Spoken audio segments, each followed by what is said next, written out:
السلام علیکم ورحمۃ اللہ وبرکاتہ۔ وعلیکم السلام ورحمۃ اللہ وبرکاتہ۔ نحمده ونصلی علی رسولہ الکریم، اما بعد فاعوذ باللہ من الشیطان الرجیم، بسم اللہ الرحمن الرحیم۔ رب اشرح لی صدری ویسر لی امری واحلل عقدۃ من لسانی یفقہوا قولی رب زدنی علما۔ جیسا کہ آپ کو بتایا گیا ہے کہ آج ڈینگی فیور کے حوالے سے ایک انفارمیشن یا آگہی آپ کو دی جائے گی، اس کی حقیقت کیا ہے اور اس سے بچاؤ کیسے ہو سکتا ہے، اور اگر کسی کو ہو جائے تو پھر اسے کیا کرنا چاہیے۔ آج کل جیسا کہ ہم دیکھ رہے ہیں کہ اس کی وجہ سے پورے پاکستان میں عموماً اور پنجاب میں خاص طور پر لاہور میں ایک وبا کی سی کیفیت اختیار کر لی ہے، اور میڈیا میں بھی اس کو کوریج دی جا رہی ہے، خصوصاً ایسی چیزیں جیسے مرنے والوں کی تعداد اور کتنے نئے مریضوں میں اضافہ ہوا، جس کی وجہ سے عوام میں ایک اضطراب اور بے چینی پھیل رہی ہے۔ ضرورت اس بات کی ہے کہ عوام کو ایجوکیٹ کیا جائے اور ان کی صحیح رہنمائی کی جائے، تاکہ نہ صرف اس مرض پر قابو پایا جا سکے بلکہ انسانیت کی خدمت و بھلائی کے اس موقع سے بھرپور فائدہ اٹھاتے ہوئے ایک طرف لوگوں کو رب سے جوڑا جائے اور دوسری طرف اللہ کی رضا اور آخرت کا اجر سمیٹا جائے۔ اس دنیا میں رہتے ہوئے بیماری اور مصائب کا آنا فطری ہے۔ سورۃ البقرہ میں اللہ تعالیٰ کا ارشاد ہے وَلَنَبْلُوَنَّكُمْ بِشَيْءٍ مِّنَ الْخَوْفِ وَالْجُوعِ وَنَقْصٍ مِّنَ الْأَمْوَالِ وَالْأَنفُسِ وَالثَّمَرَاتِ وَبَشِّرِ الصَّابِرِينَ۔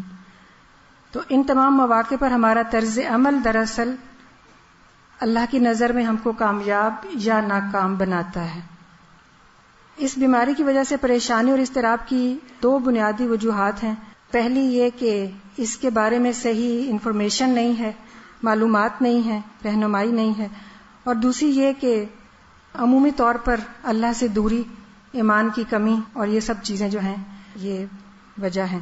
تو آئیے آج کے سیشن میں پہلے ڈینگی بخار کے حوالے سے صحیح معلومات سے آگہی حاصل کرتے ہیں اور پھر اس سے بچاؤ اور علاج کے حوالے سے کچھ مفید معلومات کا جائزہ لیں گے۔ سب سے پہلے تو ہم دیکھتے ہیں کہ یہ ہے کیا۔ Dengue fever is an illness caused by infection، یعنی یہ جو ایک بیماری ہے یہ ایک انفیکشن کی وجہ سے ہوتی ہے جو ایک وائرل انفیکشن ہے، اور یہ ٹرانسمٹ ہوتی ہے ایک مخصوص قسم کے مچھر سے جس کا نام ہے ایڈیز ایجپٹائی ماسکیٹو۔ آپ نے شاید دیکھا بھی ہوگا اس قسم کا مچھر، یہ کچھ تھوڑا سا بڑے سائز کا ہوتا ہے اور اس کے اسپاٹس ہوتے ہیں۔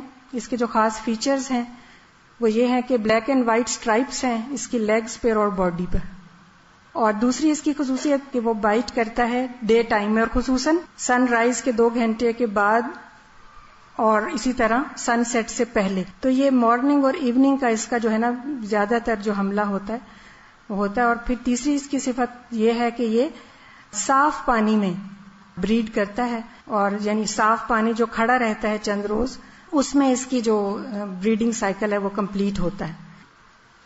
اور پھر ایک اور بات یہ کہ جیسے آپ نے بھی پڑھا سورۃ البقرہ میں کہ اللہ تعالیٰ نے بعودہ کہا ہے مچھر کو، ان اللہ لا یستحی ان یضرب مثلا ما بعودۃ فما فوقها۔ تو بہرحال یہ فیمیل جو ماسکیٹو ہے یہ بلڈ سک کرتی ہے، اور اس میں یہ ہوتا ہے کہ فیمیل جو ہے اس کے یوزلی پوری لائف سپین جو ہے وہ 14 to 21 ڈیز کا ہوتا ہے، جس میں تقریباً یہ 300 ایگز لے کر دیتی ہے۔ اصل میں مچھر جو ہے یہ کیریئر ہے۔ کس طرح سے یہ انسانوں کو لگتی ہے بیماری، پہلے ہم دیکھیں گے کہ اس کا لائف سائیکل کس طرح کتنے دن کا ہے۔ جیسے مچھر نے انڈے دیے، وہ 2 یا 3 دن کے بعد لاروے میں تبدیل ہو جاتے ہیں، اور 4 to 5 ڈیز کے بعد لاروے پیوپا میں چینج ہو جاتا ہے، اور پیوپے سے پھر 1-2 دن میں یہ مچھر جو ہے وہ پورا کمپلیٹ ہو جاتا ہے۔ اور یہ صاف پانی جو کہ کھڑا ہوتا ہے اس میں یہ بریڈنگ ہوتی ہے۔ اب انسانوں کو یہ کیسے بیماری ٹرانسمٹ ہوتی ہے کہ پہلے یہ مچھر کسی انفیکٹڈ انسان کو کاٹتا ہے، مثلا جس کے اندر یہ وائرس موجود ہے یا جو بیمار ہے اس کو کاٹنے کے بعد یہ کیریئر بن جاتا ہے، یعنی مچھر کے اندر اب وہ وائرس آ جاتا ہے۔ پھر جب یہ مچھر کسی صحت مند انسان کو کاٹتا ہے تو اس کو یہ بیماری ہو سکتی ہے. بعض لوگوں کا امیون سسٹم یا دفاعی نظام جو ہے اندر ہمارے اللہ تعالیٰ نے رکھا ہے وہ اسٹرانگ ہوتا ہے، تو ان کو معمولی یا ہلکی بیماری ہوتی ہے یا بعض دفعہ وہ بچ بھی جاتے ہیں. اور جن کا امیونٹی سسٹم جو ہے وہ ذرا اسٹرانگ نہیں ہوتا، ویک ہوتا ہے، ان کو زیادہ چانسز ہوتے ہیں کہ وہ اس بیماری سے متاثر ہوں زیادہ. پھر اسی طرح اس کی قسمیں ہیں، یعنی یہ جو فیور ہوتا ہے ڈینگی، اس میں ایک تو ریگولر ڈینگو فیور ہے اور دوسرا جو ہے اس کی ایک خونی قسم ہے جس کو کہہ سکتے ہیں ہیمریجک فیور. اور یہ ان بیماریوں میں سے دو جو چیزیں ہیں، یعنی جو مچھر کے ذریعے سے وائرس پھیلتا ہے اس میں یہ سب سے کامن یہ ہے ڈینگی فیور، اور اس کی دوسری ٹائپ جو ہے جو ہیمریجک فیور ہے. اور اٹ کین بی فیٹل، اگرچہ اس کا جو ریٹ ہے وہ بہت لو ہے، کوئی ضروری نہیں کہ جس کو انفیکشن ہو وہ مر جائے، گھبرانے کی ضرورت نہیں ہے. انشاءاللہ اللہ تعالی شفا دینے والے. پریولنس یعنی دنیا میں یہ کہاں پر، کن کن علاقوں میں، کن ملکوں میں، کن جگہوں پر زیادہ اس کی کیسز ہوتے ہیں. پورے دنیا کے نقشے میں آپ گلوب پہ دیکھیں تو جو ایکویٹر ہے جو تقریباً سینٹر میں ہے زمین کے، اس کے ارد گرد جو ممالک پائے جاتے ہیں، جیسے ساؤتھ امریکہ ہے، میکسیکو ہے، پھر یہ افریقن کنٹریز ہیں، پھر رائٹ سائڈ پہ کچھ ایشین کنٹریز ہیں. تو یہ کوئی ضروری نہیں کہ صرف انہی میں ہی ہو، بلکہ ریسنٹلی کیریبین کے علاقوں سے بھی اس کی رپورٹس آئی ہیں آؤٹ بریکس کی، اور اسی طرح کیوبا سے اور سینٹرل امریکہ سے، اور اسی طرح جو ٹورسٹ سنگاپور سے اور ویسٹ انڈیز سے یا مڈل ایسٹ سے آئے ہیں ان میں بھی یہ پایا گیا ہے. تو یہ صرف پاکستان ہی میں نہیں بلکہ دنیا کے کئی اور ممالک میں بھی اس کے کیسز رپورٹ ہوتے ہیں. اب اس کے سائنز اور سمٹمز کیا ہیں، یعنی کہ کس طرح سے پہچانا جائے گا کہ کسی کو ڈینگو فیور ہے. ایک تو یہ کہ کچھ ایسے سائنز یا ایسی علامات ہوتی ہیں جن کی وجہ سے پتہ چل جاتا ہے یا ڈاکٹر سسپیکٹ کرتے ہیں کہ اس کو یہ فیور ہو گیا ہے. اب سمٹمز میں جو مین ہے وہ یہ کہ بخار بہت تیز ہوتا ہے اس میں، اس کے ساتھ سر درد ہوتا ہے، اور آنکھوں کے پیچھے بہت سویئر پین ہوتا ہے، اور اسی طرح مسلز میں اور بونز میں بہت پین ہوتا ہے، اور خصوصاً جوائنٹس میں. جوڑ جو ہیں ہمارے تقریباً تمام جوڑوں میں شدید درد ہوتی ہے. اس کے علاوہ اسکن کے اوپر ریش بھی ہو سکتا ہے، یعنی ریڈ ریش ہو جاتا ہے، اور اسی طرح بیک میں بھی درد ہوتی ہے. تو اگر یہ تین چیزیں پائی جائیں، جیسے فیور ہے، ہیڈ ایک ہے اور اس کے ساتھ ریش ہے، تو یہ ایک ٹرائیڈ ہے. اس پر ڈاکٹر سسپیکٹ کر سکتا ہے کہ اس پیشنٹ کو ڈینگو فیور ہے. پھر وہ کیا کرے گا، اس کا لیبارٹری ٹیسٹ کرائے گا اور اس کا بلڈ ٹیسٹ سے پھر کنفرم ہو جائے گا کہ اس کو یہی بیماری ہے. اور اس کی کچھ سٹیجز ہیں بیماری کی، یعنی فوراً ہی مچھر کے کاٹنے سے علامات ظاہر نہیں ہوتی بلکہ کچھ ٹائم لگتا ہے. اس میں یہ ہے کہ پہلے فیور ہوتا ہے، ہیڈ ایک ہوتی ہے، اور یہ سب چیزیں جو میں نے آپ کو بتائیں. پھر اسی طرح یہ کہ اگر اس کی کریٹیکل فیز ہو جائے، یعنی کہ یہ کمپلیکیٹ ہو جائے یا اس کی بیماری یعنی اس کی صورتحال جو ہے خراب ہو جائے، تو اس صورت میں پھر شوک یا جس کو کہتے ہیں سرکولیٹری فیلئر، بلڈ پریشر جس میں بہت لو ہو جاتا ہے اور ہاتھ پاؤں ٹانگیں بازو کا ٹیمپریچر بہت لو ہو جاتا ہے، اور جبکہ جسم پیٹ وغیرہ جو ہے وہ گرم ہی ہوتا ہے لیکن ایکسٹریمیٹیز ٹھنڈی ہو جاتی ہیں.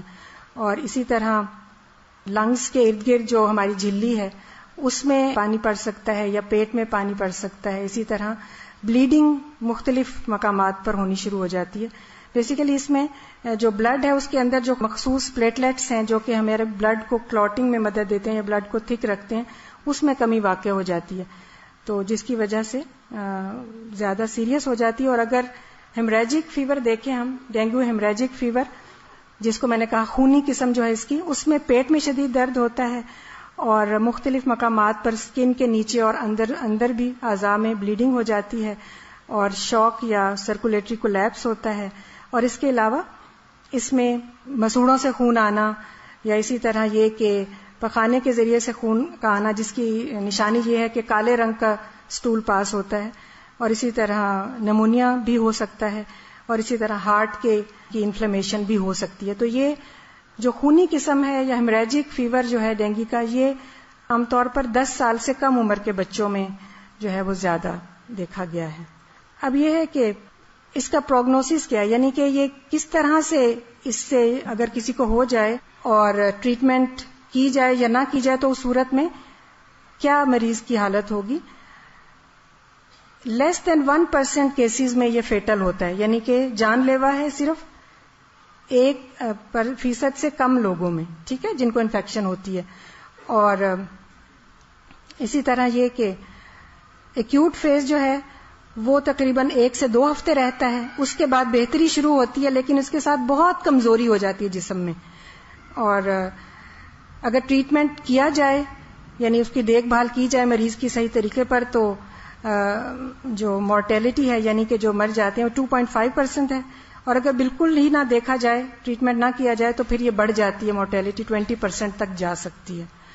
اور زیادہ تر ڈیتھس جو ہیں وہ بچوں میں، اور خاص طور پر 1 سال سے کم عمر کے بچوں میں خدا نخواستہ ہو جائے تو وہ زیادہ خطرناک ہوتا ہے. اب یہ کہ بچاؤ جو ہے وہ ہمیشہ کیور سے یا علاج سے بہتر ہوتا ہے. Prevention is better than cure. تو اس کو کس طرح سے پریونٹ کیا جا سکتا ہے؟ ایک تو کنٹرول کریں گے اور دوسرا اس کو اریڈیکیٹ کریں گے. کنٹرول میں مچھر کی جہاں پر افزائش ہوتی ہے جس پانی میں، اس کو روکا جائے. اور نمبر 2، مچھروں کی بائٹس یعنی مچھروں کے کاٹنے سے اپنے آپ کو محفوظ رکھا جائے.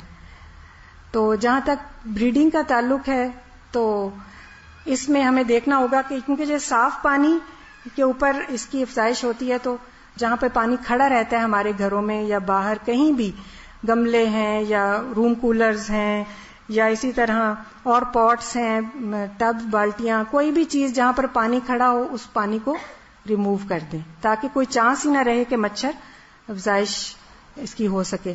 تو جیسے ویزز ہیں گھر میں تو آلٹرنیٹ ڈیز پر ان کا پانی ضرور چینج کریں. اسی طرح فلاور پاٹ کی جو پلیٹس ہیں ان کو آلٹرنیٹ ڈیز پہ ضرور جو ہے وہ پانی ان کا گرائیں. زیادہ دیر پانی کھڑا نہیں رہنے دینا چاہیے. اسی طرح بالٹیاں اور اسی طرح کے جو پینز وغیرہ جہاں پہ جن میں اوپن پانی جو ہے وہ پڑا رہتا ہے، اور اسی طرح یہ جو ٹوائلٹس ہیں ان میں بھی پانی ہوتا ہے، تو ان کو بھی ڈھک کے رکھا جائے تاکہ یہاں بھی مچھر کی، خاص طور پر اگر گھر سے باہر جا رہے ہوں کچھ دنوں کے لیے تو یہ احتیاطی تدابیر ضرور اختیار کریں. اسی طرح گاربیج یا لٹرنگ جو ہے اس سے پرہیز کیا جائے، کیونکہ جو ہم یہ پیپر کپس یا پلیٹس یا اس طرح کی چیزیں جو پھینک دیتے ہیں گاربیج کینز میں، تو بعض دفعہ بارش ہوتی ہے اور وہ بارش کا پانی اکٹھا ہو جاتا ہے ان جگہوں پر، اور وہاں پر بھی یہ بریڈنگ پلیسز بن سکتی ہیں. تو لٹرنگ نہیں کریں اور کینز کو بھی باقاعدگی سے صاف کرایا جائے تاکہ ڈسٹ بنز وغیرہ بھی جو ہیں وہ صاف رہیں. پھر اسی طرح اویئرنیس کریٹ کرنی چاہیے اپنے ارد گرد، اپنی فیملی میں، فرینڈز میں، نیبرز میں، کہ وہ بھی ایسا ہی کریں تاکہ پورے ماحول میں جہاں جہاں مچھروں کی افزائش کے مقامات ہوں ان کو ختم کیا جا سکے. اب ماسکیٹو بائٹ سے بچنے کا کیا طریقہ ہے؟ اب یہ ہے کہ جب باہر جائیں خصوصاً صبح اور شام کے اوقات میں، کیونکہ یہ مچھر دن میں کاٹتا ہے، اور خاص طور پر جیسے میں نے بتایا سن رائز کے بعد اور اس کے بعد شام میں، ڈان اینڈ ڈسک کے اوپر اس کے خاص حملہ ہوتا ہے. تو ماسکیٹو ریپیلنٹس، لوشن، اسپریز وغیرہ ہم باڈی کے جیسے ہاتھوں وغیرہ پہ جو ایکسپوز جو پارٹس ہیں ان پہ لگا سکتے ہیں. اور اسی طرح یہ کہ خصوصاً بچے اور بوڑھے جن کو زیادہ جو ولنریبل ہوتے ہیں ان کو چاہیے کہ وہ سن رائز کے 2 گھنٹے بعد تک اور سن سیٹ سے پہلے یہ گھروں کے اندر رہیں. اسی طرح یہ کہ ڈریس میں فل سلیو کی شرٹس اور ٹراؤزرز بچوں میں بھی اس کا استعمال کیا جائے تاکہ مچھروں کے کاٹنے کے جو باڈی پارٹس ہیں کم سے کم ایکسپوزڈ ہوں. اور اسی طرح سوتے میں مچھردانی کا استعمال، خصوصاً جن علاقوں میں مچھر زیادہ ہیں اور پھیلی ہوئی بیماری وہاں پر تو نیٹس میں سونا چاہیے. اور اسی طرح یہ کہ اگر کسی کو ہو جائے یہ بیماری، اور اسی طرح جیسے میں نے بتایا تھا ایریڈیکیشن، تو ایریڈیکیشن میں سپریز ہوتے ہیں، آپ گھروں میں بھی مچھر مار ادویات ہیں جو وہ کریں. اسی طرح بریڈنگ پلیسز جو ہیں وہاں پر، اور یہ یاد رکھیں کہ جو صحیح والے ہونے چاہیے، جینوئن مچھر مار. بعض دفعہ ہوتا ہے کہ مٹی کے تیل میں کچھ ملا کے وہ کر دیتے ہیں جو کہ مچھر پوری طرح مرتے نہیں اور بلکہ اس کے برعکس ان کی ریزسٹنس اور ہائی ہو جاتی ہے. اور وہ مطلب اس کو جو ریزسٹ کر جاتے ہیں وہ پھر زیادہ اسٹرانگ ہو جاتے ہیں، تو مچھروں کو مر جانا چاہیے اس دوائی سے، ایسی دوائی ہونی چاہیے. پھر اسی طرح اگر ہو جائے کسی کو تو پھر کیا کرنا چاہیے؟ سب سے پہلی چیز تو یہ ہے کہ پینک نہیں ہونا، بلکہ اس کو سکون، ریسٹ دیں، ایڈیکویٹ بیڈ ریسٹ. پھر فلوئڈ انٹیک جو ہے وہ کافی رکھیں، اس میں پانی کے علاوہ سوپس ہیں، جوسز ہیں اور اس طرح کی لیکوڈ جو ہیں وہ دیتے رہیں تاکہ مریض کو ریکوری میں آسانی ہو. پھر اسی طرح بخار جب اس میں بہت تیز ہوتا ہے تو ڈاکٹرز یہ ریکمینڈ کرتے ہیں کہ ان کو ایسپرین یا بروفن یہ نہ دی جائے، کیونکہ یہ بلڈ کو تھن کرتی ہے، اسپیشلی ایسپرین جو ہے، اور اس میں آلریڈی بلڈ کی ٹینڈنسی جو ہے وہ ایسی ہو جاتی ہے کہ وہ جگہ جگہ پر خون نکلنا شروع ہو جاتا ہے. تو یہ دوائی نہیں دینی چاہیے، بلکہ اس کی بجائے بخار کو کم کرنے کے لیے پیراسیٹامول کا استعمال کرنا چاہیے. اور یہ بھی بہت زیادہ نہیں، یعنی پورے دن میں ایک ایڈلٹ کو 4 گرام سے زیادہ نہیں لینی چاہیے. ٹھیک ہے. پھر اسی طرح تیز بخار میں جیسے ہم اسپونجنگ کرتے ہیں اور اس میں پانی بہت ٹھنڈا نہ ہو بلکہ ٹیپڈ واٹر ہو جس میں آپ اسپونجنگ کریں. اسپونجنگ پتہ ہے نا کیا ہوتی ہے؟ پٹیاں جسے کہتے ہیں بخار میں ڈبو کے پانی میں پٹیاں وہ رکھیں ہاتھوں کے اوپر، ماتھے کے اوپر، بازو پہ، اسی طرح پاؤں پہ. اس سے بخار لو ہو جاتا ہے. اور آپ صلی اللہ علیہ وسلم کو بخار جب ہوتا تھا تو خاص طور پر اس بیماری میں جس میں آپ نے وفات پائی تو اس میں آپ نے کیا کیا تھا؟ آپ نے فرمایا تھا کہ مجھ پر 7 مشکیزیں پانی کے بہاؤ. تو بہت تیز فیور میں بات بھی لے سکتے ہیں. اور اسی طرح خاص طور پہ جو لوگ بیمار ہو گئے ہیں ان کو ضرور مچھردانی میں سونا چاہیے، اس لیے کہ ان کو مچھر کاٹے گا تو وہ اور ہیلدی لوگوں کو انفیکٹ کرے گا.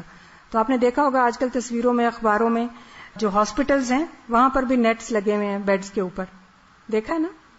تو ان کو مچھردانی میں سونا چاہیے. اور اسی طرح اینٹی بایوٹکس اس میں ریکوائرڈ ہی نہیں ہے کیونکہ یہ وائرل انفیکشن ہے اور اینٹی بایوٹکس جو ہے وہ بیکٹیریا کو کل کرنے کے لیے ہوتی ہیں، اس لیے کوئی فائدہ نہیں ہے، تو اس کو بھی نہیں لینا چاہیے.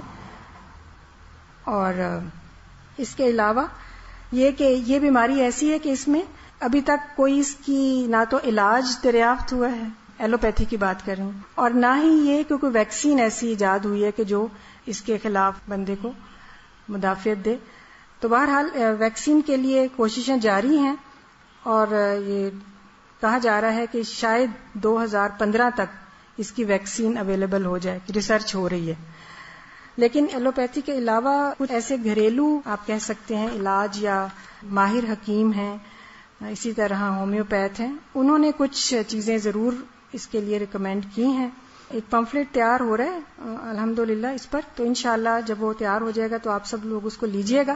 اس میں یہ ساری جو ہیں چیزیں دی گئی ہیں. میں لیکن آپ کو موٹی موٹی بتا دیتی ہوں کہ اس میں پپیتے کے پتوں کا رس کھانے کے 2 چمچے صبح و شام پینے سے پلیٹلیٹس کی تعداد میں اضافہ ہو جاتا ہے. پلیٹلیٹس یعنی کہ وہ خون کے سیلز ہیں جو کہ بلڈ کو کلوٹنگ میں مدد دیتے ہیں اور اس کو تھک رکھتے ہیں.